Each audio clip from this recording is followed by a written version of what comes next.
Welcome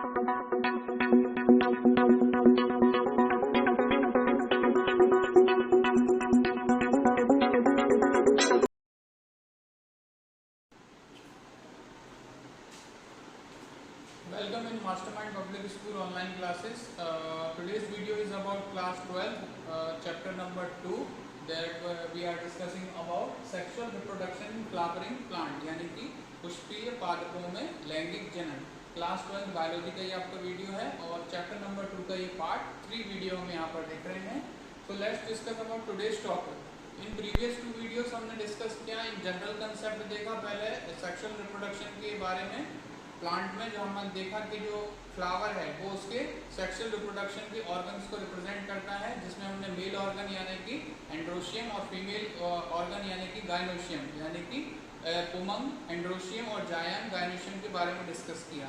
now second part हमने discuss किया था डिटेल इन अबाउट एंड्रोशियम या फिर अपन कहें पुंकेसर यानी कि स्टेमन्स और पोलन ग्रेन्स यानी कि पराग कणों के बारे में, जो कि नर युग्मक को रिप्रेजेंट करते हैं, मेल गैमीट को रिप्रेजेंट करते हैं।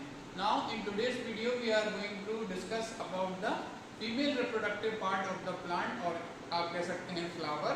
तो female reproductive part of the flower, और जैसा हमने पहले भी बात करी थी, गायनोशियम।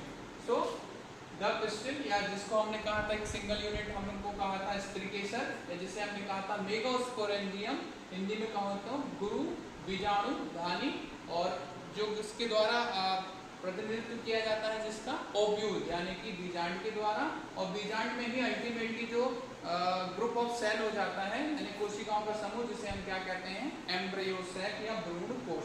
इसके बारे में हमको आगे इस वीडियो में डिस्कस करना है। तो पहले हम थोड़ा इंट्रोडक्टरी पार्ट देख लेते हैं, मेगास्पोरेंजियम से रिलेटेड या फिर हम कहें गायनोशियम से related. So the gynoecium represent female reproductive part of the flower. ये आपको पहले भी बताया जा चुका है, एक बार और देखें कि गायनोशियम जो है यानी कि फीमेल रिप्रोडक्टिव पार्ट को रिप्रेजेंट करता है, यानी कि जो ग्रुप ऑफ आपका पिस्टल है या ग्रुप ऑफ कार्पल है, जिसको हमने क्या कहा था गायनोशियम, या हिंदी में कहें तो जायांग पुष्प के स्त्री जनन अंग का प्रतिनिधित्व करता है। यानी कि जो ग्रुप ऑफ कार्पल हो जाता है, अकेला भी हो सकता है कार्पल, या बहुत सारे कार्पल भी हो जाते हैं, तो वो ग्रुप ऑफ कार्पल जिसको हमने गायनोशियम कहा था वो फ्लावर यानी पुष्प के स्त्री जनन अंग का प्रतिनिधित्व करता है, यानी फीमेल रिप्रोडक्टिव पार्ट को रिप्रेजेंट करता है। नाउ जैसा कि मैंने कहा कि गायनोशियम में एक अकेला कार्पल भी हो सकता है और बहुत सारे भी हो सकते हैं। That means gynoecium may consist of a single carpel और सिंगल पिस्टल, यानी कि एक स्त्रीकेसर हो जाता है। तो उस कंडीशन को हम यहाँ पर क्या बोल देते हैं, एक के लिए वर्ड यूज होता है मोनो, और स्त्रीकेसर के लिए वर्ड हो जाता है कार्पल। तो यहाँ पर वर्ड बन जाता है मोनो कार्पलरी, हिंदी में कहते हैं एक आंडपी। एक अंडप यानी कि कार्पल हो जाता है, इसलिए हम इसे कहते हैं मोनोकार्पलरी, या हिंदी में कह देते हैं एकांडपी। यानी कि अकेला एक ही कार्पल मौजूद हो फ्लावर में तो वो कंडीशन मोनोकार्पलरी कहलाती है, या you can called as a monocarpellary. Now और may have more than one pistil, यानी कि एक से ज्यादा पिस्टल है या एक से ज्यादा कार्पल है, तो उस कंडीशन में हम उसे क्या बोल देते हैं मल्टी कार्पलरी, हिंदी में कह देते हैं बहुअंडपी। बहु यानी कि मैनी, मल्टीपल्स, ठीक है। सो और many have more than one pistol, तो आप कहेंगे मल्टी कार्पलरी। तो आपका जो फ्लावर है वो दो क्लासिफिकेशन होगा यहाँ पर, कि फ्लावर या तो मोनोकार्पलरी हो सकता है या फिर मल्टी कार्पलरी हो सकता है, यानी कि पुष्प जो है वो एकांडपी भी हो सकता है और बहुअंडपी। नाउ अब बहुअंडपी में भी एक सब क्लासिफिकेशन है, यानी कि एक छोटा वर्गीकरण आ जाता है कि अगर एक से ज्यादा कार्पल मौजूद हैं, यानी एक से ज्यादा स्त्रीकेसर हैं, तो वो आपस में जुड़े हुए भी हो सकते हैं और अलग अलग भी हो सकते हैं, यानी कि they can be a type of fused और दे कैन बी फ्री। तो यहाँ पर अगर जो कार्पल हैं मे बी फ्यूज्ड, यानी कि आपस में अगर संकलित हैं, तो हम उससे क्या कहेंगे सिनकार्पस। तो मल्टी कार्पलरी आपका या तो सिनकार्पस हो सकता है या फिर एपोकार्पस। तो एपोकार्पस में कंडीशन क्या है, मे बी फ्री, कि बहुत सारे जो आपके कार्पल हैं वो फ्यूज नहीं है, यानी अलग अलग हैं, स्वतंत्र हैं, तो उस केस में आप उसे क्या कहेंगे एपोकार्पस। यानी कि आपस में जो स्त्री केसर है वो अगर जुड़े हुए हैं, संगलित हैं, तो आप उसे कहेंगे युक्तांडपी, और अगर अलग अलग है तो उसे अपन कहेंगे वियुक्तांडपी। ठीक है, थोड़ा सा यहाँ पर ध्यान दीजिए, युक्त यानी कि जुड़े हुए और वियुक्त यानी कि अलग अलग। तो इस कंडीशन में आपका जो जायांग है या पुष्प का जायांग हम कह सकते हैं, पुष्प का जायांग या तो मोनोकार्परी होगा या मल्टीकार्परी। मल्टीकार्परी में ये सिनकार्पस हो सकता है या फिर एपोकार्पस हो सकता है। ये जो कंडीशन हमने अभी यहाँ डिस्कस करी, इसका डायग्राम आपको बुक में है, मैं एक बार आपको बता देता हूँ।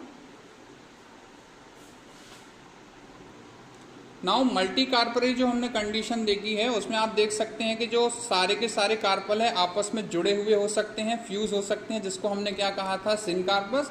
और या फिर आप देख सकते हैं बहुत सारे कार्पल्स मौजूद है लेकिन सारे के सारे अलग हैं, यानी स्वतंत्र हैं, फ्री हैं, तो इस कंडीशन में ये एपोकार्पस। तो मल्टी कार्पलरी सिनकार्पस और मल्टी कार्पलरी एपोकार्पस, ये दो कंडीशन हो जाते हैं। यानी कि बहुअंडपी भी है और ये वाला हो जाता है युक्तांडपी, और ये है बहुअंडपी लेकिन वियुक्तांडपी। ये आपके दो केस हो जाते हैं गायनोशियम के केस में। नाउ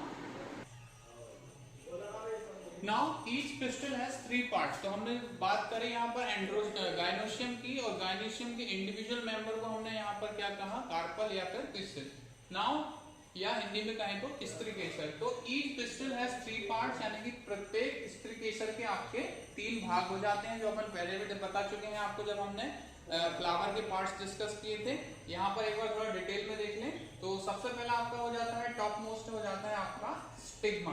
तो स्टिग्मा आपका टॉप मोस्ट पार्ट है, बाकी हमने जो फ्लावर के अदर पार्ट्स हैं उनको रिमूव कर दिया है। यहाँ पर केवल और केवल आपका एक सिंगल कार्पल मौजूद है। तो जिसका टॉप मोस्ट पार्ट हो जाता है स्टिग्मा, हिंदी में हो जाता है वर्तिकाग्र। Serve as a landing platform of a pollen grain, यानी कि ये एक तरह से पराग कणों के लिए अवतरण मंच, यानी कि यहाँ पर आकर के आपके पराग कण सेट हो जाते हैं, यानी कि पोलन ग्रेन को रिसीव करने का ये एक तरह का प्लेटफॉर्म हो जाता है। सो यह पराग कणों के अवतरण मंच का काम करता है। इट हेल्प और serve as a landing platform for pollen grain. Now style की बात करें तो स्टाइल एक तरह से आप देख सकते हैं tube like thin cylindrical part हो जाता है। So it is a elongated slender part beneath the stigma, यानी स्टिग्मा के नीचे वाला पतला ट्यूब के जैसा पार्ट आपका इंग्लिश में कह रहे हैं स्टाइल, और हिंदी में हो जाता है वर्तिका। यह एक दीर्घीकृत पतला इकहरा भाग हो जाता है किसका, स्त्री केसर का। और तीसरा और सबसे महत्वपूर्ण, थर्ड और सबसे मोस्ट इंपॉर्टेंट पार्ट हो जाता है आपका ओवेरी, इंग्लिश में कह रहे हैं अंडाशय, हिंदी में कह रहे हैं अंडाशय। The basal bulged part of the pistil is the ovary, यानी कि फ्लावर में आप ये कहें या स्त्री केसर के आधार पर उगरा या फूला हुआ भाग है, ये आपका कहलाता है ओवेरी या अंडाशय, जो कि थैलेमस यानी कि उस पोर्शन के ऊपर अटैच रहता है, जुड़ा हुआ रहता है। ना आगे हम देखेंगे आपके ओवेरी या अंडाशय के अंदर की जो संरचना हो जाती है वो कैसी होती है।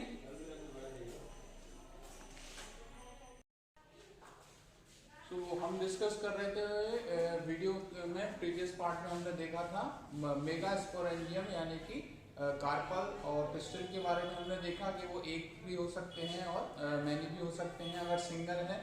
और इसके अलावा हम बोल रहे हैं कि बहुत सारे थे यानी मैनी थे, तो उस कंडीशन में वो अलग अलग भी हो जाते हैं, तो उसको हमने एपोकार्पस यानी कि वियुक्तांडपी कहा था, और अगर साथ में जुड़े हुए होते तो उनको सिनकार्पस यानी युक्तांडपी कहा था। और हमने कार्पल यानी कि स्त्री केसर में ये भी देखा था कि ये या तो एकांडपी हो सकते हैं या फिर बहुअंडपी, यानी कि एक अकेला स्त्री केसर भी हो सकता है और बहुत सारे भी हो सकते हैं। नाउ स्त्री केसर यानी कि जो कार्पल के हमने पार्ट्स देखे थे, जिसमें हमने देखा था वर्तिका, वर्तिकाग्र और अंडाशय, यानी कि स्टिग्मा, स्टाइल और ओवेरी। नाउ आगे हमें देखना है कि वो ओवेरी के इनसाइड, यानी कि जब आप उसका काट लेंगे, अनुप्रस्थ काट यानी कि ट्रांसवर्स सेक्शन या फिर अनुदैर्ध्य काट, लॉन्गिट्यूडिनल सेक्शन आप उसका देखेंगे तो अंदर से किस प्रकार की संरचनाएं आपको देखने को मिलेंगी। तो वहां से हम शुरुआत करते हैं इनसाइड द ओवरी यानी अंडाशय के अंदर। तो अंडाशय के अंदर आप क्या देखते हैं कि ओवेरियन कैविटी है, जिसे आप क्या कह सकते हैं, लोक्यूल, हिंदी में हो जाता है गर्भाशयी गुहा या अंडाशयी गुहा भी आप कह सकते हैं। और इस गुहा के अंदर आप देखते हैं the placenta located inside the ovarian cavity, एक विशेष प्रकार की संरचना है जिसे हम क्या बोल रहे हैं, प्लेसेंटा, जो कि बेस ऑफ द ओवरी यानी ओवरी के आधार पर मौजूद है, यानी अंडाशय के बेस पर है। और उस प्लेसेंटा से हम क्या देखते हैं कि क्या जुड़ा हुआ है, मेगास्पोरेंजिया, जिसे आप कॉमन भाषा में क्या कह सकते हैं, ओव्यूल या फिर बीजांड। क्या देख रहे हैं कि इनसाइड द ओवेरियन कैविटी में प्लेसेंटा की हेल्प से क्या जुड़ा हुआ है आपका माइक्रोस्पोरेंजिया यानी कि गुरु बीजाणु धानी, जिसे आप क्या कह सकते हैं ओव्यूल या फिर बीजांड। अब ये ओव्यूल या बीजांड एक ओवरी के अंदर एक अकेला भी हो सकता है, मे बी वन, जैसे कि फॉर एग्जांपल वीट, पैडी और मैंगो के प्लांट की बात करें, या फिर एक ओवरी के इनसाइड बहुत सारे ओव्यूल भी हो सकते हैं, यानी कि एक अंडाशय के भीतर एक से ज्यादा बीजांड भी संभव हो सकते हैं। तो उस कंडीशन में ये हो जाता है जैसे कि फॉर एग्जांपल पपाया, वाटरमेलन और ऑर्किड। एक आपको ये फैक्ट पता होना चाहिए कि फ्यूचर में जब भी ये प्रोसेस सेक्सुअल रिप्रोडक्शन हो जाता है कंप्लीट, तो उस केस में आपका जो ओवेरी है वो प्लांट में फ्रूट के फॉर्म में कन्वर्ट हो जाता है, और जो ओव्यूल है या जो बीजांड है वो बीज बनते हैं यानी कि सीड का फॉर्मेशन करते हैं। तो हम देख सकते हैं कुछ कुछ जो फ्रूट्स होते हैं उनमें एक अकेला सिंगल सीड भी होता है, और कुछ फ्रूट ऐसे होते हैं जिसमें कि बहुत सारे सीड्स भी होते हैं। तो ये इसी बात को रिप्रेजेंट करता है कि ओव्यूल इनसाइड द ओवेरी एक अकेला भी हो सकता है और मैनी भी पॉसिबल हो सकते हैं, यानी कि बहुत सारे भी हो सकते हैं। नाउ आगे हमें समझना है कि ये जो माइक्रोस्पोरेंजिया है या जिसे हम ओव्यूल या बीजांड कह रहे हैं, इसका स्ट्रक्चर कैसा होता है, ये किन किन भागों में डिवाइडेड होता है, किन किन पार्ट्स में बटा हुआ होता है। तो let's study about the typical angiospermic ovule. एक प्रारूपी आवर्त बीजी बीजांड की संरचना बहुत इंपॉर्टेंट है, एग्जाम में पूछा जाता है इसका चित्र और इसका डिटेल, ठीक है। तो एक प्रारूपी बीजांड की संरचना हम यहाँ पर समझ रहे हैं। तो यहाँ पे हम समझ रहे हैं टिपिकल एंजियोस्पर्मिक ओव्यूल का स्ट्रक्चर, यानी कि एक प्रारूपी आवर्तवीजी बीजांड की संरचना, जिसको हम लघु बीजाणुधानी यानी कि माइक्रोस्पोरेंजिया भी कहते हैं। तो माइक्रोस्पोरेंजिया टिपिकल यानी प्रारूपी जो बात होती है, यानी कि सामान्यतः यह कैसे आवर्तवीजियों यानी कि एंजियोस्पर्मिक प्लांट में प्रेजेंट होता है यानी पाया जाता है। आपके बुक में आपको डिटेल डायग्राम मिलेगा, यहाँ पर मैं खाली एक समझाने के लिए रिप्रेजेंटेटिव डायग्राम आपको बता रहा हूँ, जिसमें अपन एक एक करके उसके पार्ट्स और उसके नाम और उसकी जो रोल है वो उसके बारे में पढ़ेंगे। तो लेट्स स्टार्ट। सबसे पहले देखें, ovule is a small structure attached to the placenta by mean of a stalk called funicle. यानी कि हम क्या कह रहे हैं कि ओव्यूल एक छोटा सा स्ट्रक्चर है जो कि जुड़ा हुआ है किससे, प्लेसेंटा से, जिसकी बात हमने पहले करी थी, और किसकी सहायता से जुड़ा है, एक छोटे से स्टॉक की सहायता से ये जुड़ा हुआ है, और स्टॉक का नाम क्या हो जाता है, फनिकल। तो यहाँ पे आप देख सकते हैं ये जो पतली ट्यूब लाइक स्ट्रक्चर है ये आपका फनिकल हो जाता है। हिंदी में हम कह लेते हैं बीजांड व्रंत। यानी कि बीजांड एक छोटी संरचना है जो कि एक व्रंत या डंठल की सहायता से अपरा यानी प्लेसेंटा से जुड़ा हुआ रहता है, और ये डंठल या व्रंत ही क्या कहलाता है, बीजांड व्रंत कहलाता है, जिसकी सहायता से ये ओवरी के अंदर है, ये अपन बात कर रहे हैं। यहाँ बाहर आपका ये ओवरी मौजूद होगा पूरा ऐसा, तो ओवरी के अंदर जो प्लेसेंटा है और उस प्लेसेंटा से बीजांड व्रंत यानी फनिकल की सहायता से आपका जो पूरा बीजांड है ये आधार से बेस से जुड़ा हुआ है। Now second, the body of the ovule fuse with the funicle. तो यहाँ पे आप देख सकते हैं जो ओव्यूल का शरीर है या काया है वो एक तरह से फनिकल से यहाँ पर के जुड़ा हुआ है। तो ये जुड़ाव वाला जो हिस्सा है इसको हम क्या बोल देते हैं, हिंदी में नाभिका और इंग्लिश में हाइलम। तो the body of the ovule fuse with funicle in the reason called hilum. वो रीजन जहां पर फनिकल और बीजांड यानी कि ओव्यूल कनेक्टेड हो जाते हैं वो एरिया क्या हो जाता है आपका हाइलम या फिर Nabhika. Now it represent the junction between the ovule and the funicle. ये किस चीज को रिप्रेजेंट करता है, ओव्यूल और फनिकल के बीच के जंक्शन को यानी ज्वाइंट को रिप्रेजेंट कर देता है। तो बीजांड की काया यानी बॉडी बीजांड व्रंत के साथ नाभिक नामक क्षेत्र में संगलित होती है यानी फ्यूज होती है, और ये क्षेत्र ओव्यूल यानी बीजांड और फनिकल यानी बीजांड व्रंत की बीच की जो संधि है या जंक्शन को रिप्रेजेंट करता है, प्रदर्शित करता है। Now each ovule has one और two protective envelope called integument. हर एक ओव्यूल में या बीजांड में हम देखेंगे, यहाँ पे आप देख सकते हैं 1 और 2, इधर भी 1 और 2। तो दोनों तरफ यानी कि 3D में अपन बात करें तो चारों तरफ से ये दो लेयर में यानी कि आवरण से कवर्ड रहता है, पूरा इसमें उसको कवर करके रखता है, सिर्फ एक एरिया को छोड़ दिया जाए यहाँ से। तो इन कवर्स को या फिर आवरण को या लेयर को हम क्या बोल देते हैं, इंटेग्यूमेंट, हिंदी में कहते हैं अध्यावरण। एक होता है आउटर एंटेगुमेंट और दूसरा हो जाता है इनर एंटेगुमेंट, बाह्य अध्यावरण और अंतः अध्यावरण। तो ये जो प्रत्येक बीजांड है एक या दो अध्यावरण नामक संरक्षण आवरण से अस्तरित होते हैं।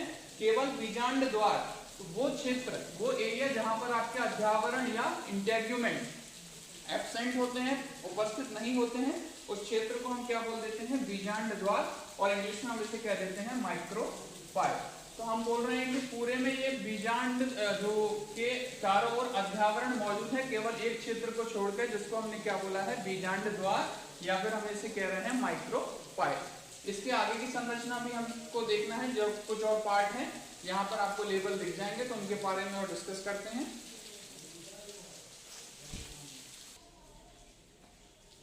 नाउ आगे अपन स्ट्रक्चर की बात करें तो यहाँ पर हमने बोला था कि इंटेगुमेंट या अध्यावरण आपके अनुपस्थित होते हैं, वो क्षेत्र आपका क्या कहलाता है, माइक्रोपाइल यानी कि बीजांड द्वार, और उस क्षेत्र को बोल देते हैं माइक्रोपाइलर एंड यानी बीजांड द्वारी क्षेत्र।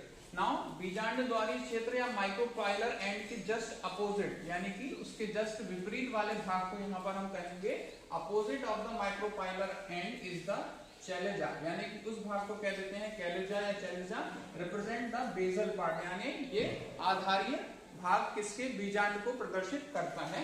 बीजांड द्वारी सिरे के ठीक विपरीत निभाग या चैलेजा, यानी इस क्षेत्र को क्या बोल देते हैं, निभाग हिंदी में और इंग्लिश में कैलेजा होता है, जो बीजांड के आधार भाग को प्रतिनिधित्व करता है, यानी कि उसके बेसल पार्ट को रिप्रेजेंट करता है। Now enclosed with in the integument, यानी कि बाहरी अध्यावरण और आंतरिक अध्यावरण के अंदर, क्लोज यानी कि अंदर बंद रहता है। ये जो आपको डॉटेड एरिया दिख रहा है, तो ये डॉटेड एरिया यहाँ पर क्या हो जाता है आपका न्यूसेलस, जिसे अपन हिंदी में क्या कहते हैं, बीजांड काय भी कहते हैं। Enclosed within the integument is a mass of cell, यानी कि बहुत सारी कोशिकाओं का एक ग्रुप होता है या समूह होता है, और इस ग्रुप ऑफ सेल्स को अपन क्या बोल देते हैं, न्यूसेलस, यानी कि हिंदी में बीजांड काय। अध्यावरणों से घिरा हुआ कोशिकाओं का एक पुंज या समूह होता है, जिसे हम क्या कह देते हैं, बीजांडकाय कहते हैं। तो यहाँ डायग्राम में आपको ये जो दिख रहा है डॉटेड एरिया, ये आपका बीजांडकाय यानी कि न्यूसेलस हो जाता है। Lastly located in the nucellus is the embryo cell, यानी कि ये जो कोशिकाओं का पुंज होता है, इसके अंदर आपका क्या मौजूद होता है, भ्रूण कोश या एम्ब्रियो सैक, जो किसको प्रदर्शित करता है, मादा युग्मकोद्भिद यानी कि फीमेल गैमेटोफाइट। जैसे हमने देखा था मेल गैमेटोफाइट में जो आपका परागकण है वो मेल गैमेटोफाइट को रिप्रेजेंट करता है, तो यहाँ पर जो भ्रूण कोश है वो फीमेल गैमेटोफाइट यानी कि मादा युग्मकोद्भिद को प्रदर्शित करता है। सो भ्रूण कोश मादा युग्मकोद्भिद बीजांडकाय में स्थित होता है। तो ये बाहर बीजांडकाय है और अंदर ये आपका भ्रूण कोश यानी कि एम्ब्रियो सैक है। ये जो शेडेड एरिया है ये आपका एम्ब्रियो सैक हो जाता है। An ovule generally has single embryo sac, हर एक ओव्यूल में एक अकेला भ्रूण कोश या एम्ब्रियो सैक होता है, जो कि एक गुरु बीजाणु यानी कि मेगास्पोर मदर सेल के विभाजन यानी डिवीजन के बाद बनता है। तो अंदर जो कोशिकाएं होती हैं, सेल होती हैं, वो डिवाइड होती हैं रिडक्शनल डिवीजन से और अल्टीमेटली क्या बनाती हैं, भ्रूण कोश यानी कि एम्ब्रियो सैक। तो ये एम्ब्रियो सैक का फॉर्मेशन ही क्या कहलाता है आपका, मेगास्पोरोजेनेसिस यानी कि गुरु बीजाणु जनन। तो गुरु बीजाणु जनन अपना अगला जो चरण हो जाता है, नेक्स्ट स्टेप हो जाता है फीमेल रिप्रोडक्टिव ऑर्गन की जो अपन डिस्कशन कर रहे हैं, इसमें अगला चरण है आपका गुरु बीजाणु जनन यानी कि मेगास्पोरोजेनेसिस। जैसे हमने माइक्रोस्पोरोजेनेसिस देखा था, वैसे अभी हमें यहाँ पर मेगास्पोरोजेनेसिस देखना है। Now the process called as the megasporogenesis, यानी कि इससे पहले वाले वीडियो में हमने आपको दिखाया था कि लघु बीजाणु जनन यानी माइक्रोस्पोरोजेनेसिस कैसे होता है, जिसमें हमने देखा था कि सेल डिवाइड होती है, उस सेल में जो अल्टीमेटली फिर पोलन ग्रेन्स बनते हैं, पोलन ग्रेन में अंदर एक वेजिटेटिव सेल रहता है और एक आपका जनरेटिव सेल रहता है। तो सेम वे यहाँ पर एक दूसरा प्रोसेस हो जाता है जो कि फीमेल गैमीट बनाने के प्रोसेस को हम बोल देते हैं megasporogenesis. So the process of formation of megaspores यानी कि गुरु बीजाणु जनन क्या हो जाता है, गुरु बीजाणु मात्र कोशिकाओं से गुरु बीजाणुओं के बनने की संरचना के प्रक्रम को अपन गुरु बीजाणु जनन यानी मेगास्पोरोजेनेसिस कहते हैं। So the process of formation of megaspore from the megaspore mother cell, short में हम इसको बोल देते हैं MMC। तो तो मेगास्पोर मदर सेल से मेगास्पोर बनने तक की जो आपका प्रोसेस है, ये आपका प्रोसेस ही क्या कहलाता है, मेगास्पोरोजेनेसिस। जिसमें हम देखेंगे कि जो अभी मैंने जो डायग्राम आपको दिख रहा है, ये अपन ने ओव्यूल का ही डायग्राम बनाया है, जिसमें कि अदर पार्ट्स को हमने हटा दिया है। केवल यहाँ पर हमने क्या लिया है, न्यूसेलस, और अंदर का जो पार्ट हो जाता है ये हो जाती है लार्ज आपकी सेल हो जाती है, जिसको अपन बोल रहे हैं मेगास्पोर मदर सेल। शॉर्ट में हमने कह दिया है MMC, यानी गुरु बीजाणु मात्र कोशिका। बाकी हमने जो बीजांड के दूसरे भाग होते हैं उनको हटा दिया है, केवल और केवल बीजांड का यहाँ पर दिख रहा है। ये वाला क्षेत्र जो है, यहाँ पर जो अध्यावरण अनुपस्थित हो जाते हैं, वो वाला क्षेत्र है जिसको अपन ने कहा था बीजांड द्वारीय क्षेत्र, माइक्रोपाइलर एंड। नाउ आगे देखें, ovule generally differentiate a single megaspore mother cell in micropylar region of nucleus. यानी कि बीजांड के अंदर हम बात करेंगे जो बीजांड काय में, तो बीजांड काय यानी ये कोशिकाओं का एक ग्रुप है। हमने इससे पहले भी पढ़ा था कि सेल्स का एक ग्रुप होता है जो कि डिफरेंशियली अरेंज होता है, और इसके अंदर एक सिंगल यानी अकेली मेगास्पोर मदर सेल यानी बीजाणु मात्र कोशिका, गुरु बीजाणु मात्र कोशिका, एक अकेली कोशिका यानी सेल बनी होती है। So MMC it is a large cell containing dense cytoplasm and differentiated nucleus. यानी कि गुरु बीजाणु मात्र कोशिका एक ऐसी बड़ी कोशिका है जो सघन जीव द्रव्य यानी कि इसका जो आपका साइटोप्लाज्म है उसमें बहुत ज्यादा अमाउंट में क्या रहते हैं, न्यूट्रिशन रहते हैं, पोषक पदार्थ रहते हैं, और आगे सेल को डेवलप होने के लिए फ्यूचर के न्यूट्रिटिव सप्लीमेंट होते हैं, और एक सुस्पष्ट केंद्रक युक्त होता है। यहाँ पे आप देख सकते हैं एक सुस्पष्ट केंद्रक है और इसमें अंदर केंद्रिका यानी न्यूक्लियोलस प्रेजेंट होती है। तो यहाँ से हमारा जो प्रोसेस है शुरू होता है, जिसको हमने क्या बोला है, मेगास्पोरोजेनेसिस। तो सबसे पहले अंदर यहाँ पर एक अकेली कोशिका है जिसको हम क्या बोल रहे हैं, गुरु बीजाणु मात्र कोशिका यानी कि मेगास्पोर मदर सेल, शॉर्ट में हम बोल रहे हैं MMC। तो अभी ये एक अकेली कोशिका है, इसके बाद इसमें क्या होगा, कोशिका विभाजन यानी कि सेलुलर डिवीजन। तो उसके बाद हमारी जो एक्चुअली मेगास्पोरोजेनेसिस की प्रोसेस शुरू होती है। नाउ मेगास्पोरोजेनेसिस की आगे की जो प्रोसेस होती है उसमें हमने देखा कि पहले जो सेंटर में आपकी एक लार्ज सेल हो जाती है जिसके अंदर डेंस साइटोप्लाज्म होता है, उस सेल को हमने यहाँ पे कहा है मेगास्पोर मदर सेल यानी कि गुरु बीजाणु मात्र कोशिका।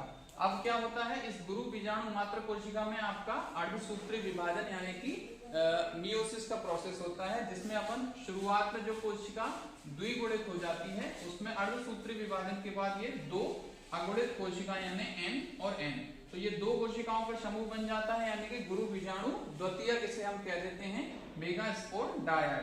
फिर अगले जो हमने पढ़ा है कि अर्धसूत्री विभाजन दो स्टेजेस में होता है।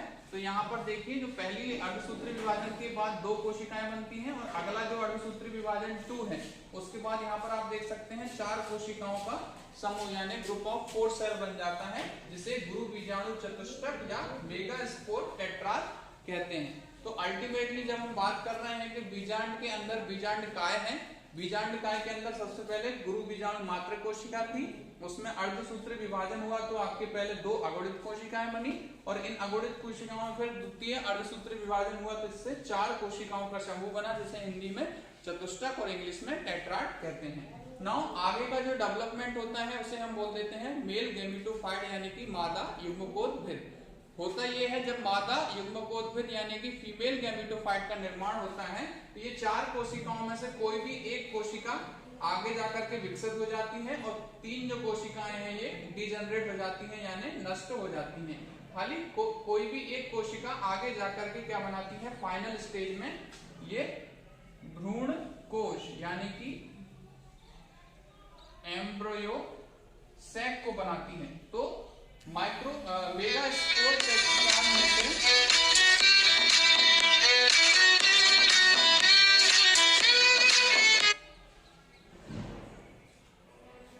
मेगास्पोर टेट्राड में से आप देख सकते हैं केवल एक कोशिका है वही डेवलप होती है, रिमेनिंग कोशिकाएं जो है वो डिजेनरेट हो जाती हैं यानी कि नष्ट हो जाती हैं। आगे का जो डेवलपमेंट है वो उसको हम बोल देते हैं फीमेल गैमेटोफाइट। तो लेट्स डिस्कस अबाउट द मादा युग्मकोद्भिद यानी female gametophyte. Now development of the जो एम्ब्रियो सैक है, यानी कि हमने कहा कि मेगा स्पोरोजेनेसिस यानी गुरु बीजाणु जनन में हमने देखा कि जो 4 कोशिकाओं का समूह था उसमें से कोई भी 3 कोशिकाएं नष्ट हो जाती हैं और केवल एक कोशिका जो है वो भ्रूण कोश के निर्माण के फॉर्मेशन में आगे डेवलप होती है यानी विकसित होती है। तो सबसे पहला चरण इसमें क्या हो जाता है कि उस कोशिका की जो अवस्था थी उसमें हमने कहा था एक कोशिका और एक केंद्रक थी, यानी सिंगल सेल थी और सिंगल न्यूक्लियस थी। तो पहले क्या होता है इसमें उसका न्यूक्लियस फ्री न्यूक्लियर डिवीजन यानी मुक्त केंद्रकीय विभाजन इस सेल में होता है। तो पहले जो सेल तो विभाजित नहीं होती लेकिन उसका न्यूक्लियस एक एक करके एक बार, 2 बार और यहाँ पर पहले एक बार विभाजित होता है तो एक न्यूक्लियस 2 में डिवाइड हो जाता है, रिजल्ट इन 2 न्यूक्लियस यानी 2 केंद्रक बन जाते हैं। नाउ इन केंद्रकों में फिर एक बार और विभाजन होता है और इसके बाद यहाँ पर आप देख सकते हैं 2 केंद्रक बन जाते हैं और 2 केंद्रक में एक और विभाजन हो जाता है। तो यहाँ पर आप देख सकते हैं टोटल 8 केंद्रक एक कोशिका के अंदर हो जाते हैं। तो इस तरह का विभाजन या फिर जो डिवीजन है उसको हम बोल देते हैं फ्री न्यूक्लियर डिवीजन यानी कि मुक्त केंद्रकीय विभाजन। इस टाइप के डिवीजन में होता है कि सेल का डिवाइडेशन नहीं होता, केवल उसके न्यूक्लियस का ही डिवाइडेशन होता है, यानी कि कोशिका का विभाजन नहीं होता, केवल केंद्रक ही बार बार विभाजित होकर के संख्या बढ़ाता है। तो यहाँ पे आप देख सकते हैं अल्टीमेटली 3rd स्टेज में हमको यहाँ पे जो रिजल्ट मिलता है कि जो भ्रूण कोश की जो एक अकेली कोशिका है ये, इसके अंदर आपके टोटल कितने 8 केंद्रक हो जाते हैं और कोशिका कितनी रह जाती है, केवल 1। नाउ अब क्या होता है इन केंद्रकों के आसपास का जो जीव द्रव्य है साइटोप्लाज्म है वो संघनित होने लगता है और विभाजित होने लगता है और अल्टीमेटली अपने आसपास कोशिका झिल्ली यानी कि सेल मेम्ब्रेन बनाने लगता है।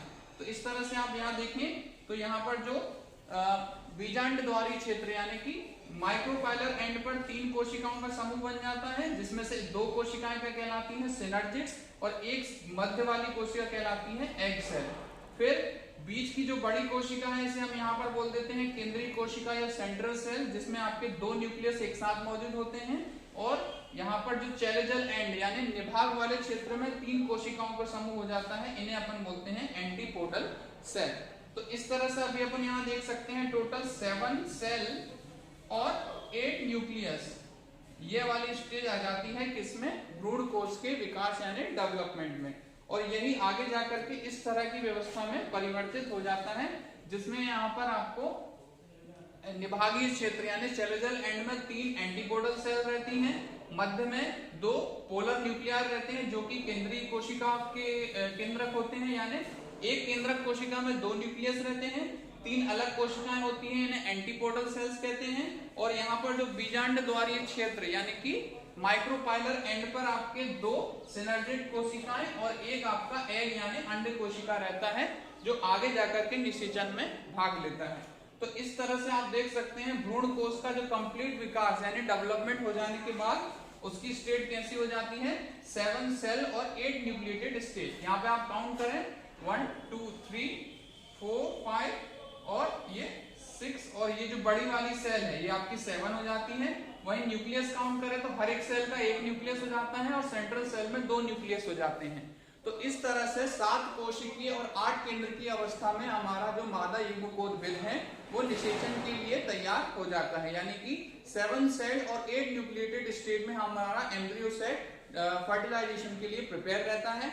जब यहाँ पर नर युग्मक यानी कि मेल गैमीट आएगा तब जाकर के वो निषेचन की प्रक्रिया को आगे बढ़ाएगा। तो ये हमने देखा था complete development of female gametophyte यानी कि मेगा स्पोरोजेनेसिस और उससे रिलेटेड जो भी फैक्ट थे। सो इस पार्ट में हमने जो इस चैप्टर के पार्ट 3 वीडियो में हमने देखा कंप्लीट फीमेल ऑर्गन और उसका डेवलपमेंट और फीमेल गैमेटोफाइट यानी कि मादा युग्मकोद का डेवलपमेंट। फर्स्ट पार्ट में हमने देखा था जनरल इंट्रोडक्शन फॉर प्लांट का, सेकंड पार्ट में हमने देखा था माइक्रोस्पोरोजेनेसिस लघु बीजाणु जनन, अभी देख रहे थे हम गुरु बीजाणु जनन यानी कि मेगास्पोरोजेनेसिस। और अब आगे के पार्ट में हम इसमें देखेंगे जो अभी तक थर्ड पार्ट जो अपन ने देखा यहाँ तक अपना जो था प्री फर्टिलाइजेशन इवेंट यानी कि निषेचन के पूर्व की घटनाएं हम देख रहे थे। नाउ अब निषेचन के पूर्व एक और घटना रह जाती है जिसको हम बोलते हैं परागण या पॉलिनेशन। फिर इसके बाद परागण के पश्चात आपका आ जाता है निषेचन और निषेचन के बाद वाली घटना। तो आगे के वीडियो में नंबर 4 वीडियो में हम देखेंगे पॉलिनेशन के बारे में और परागण के बारे में और साथ में फर्टिलाइजेशन यानी निषेचन के बारे में। So thanks for watching today's video. Kindly do share and subscribe our channel and study well.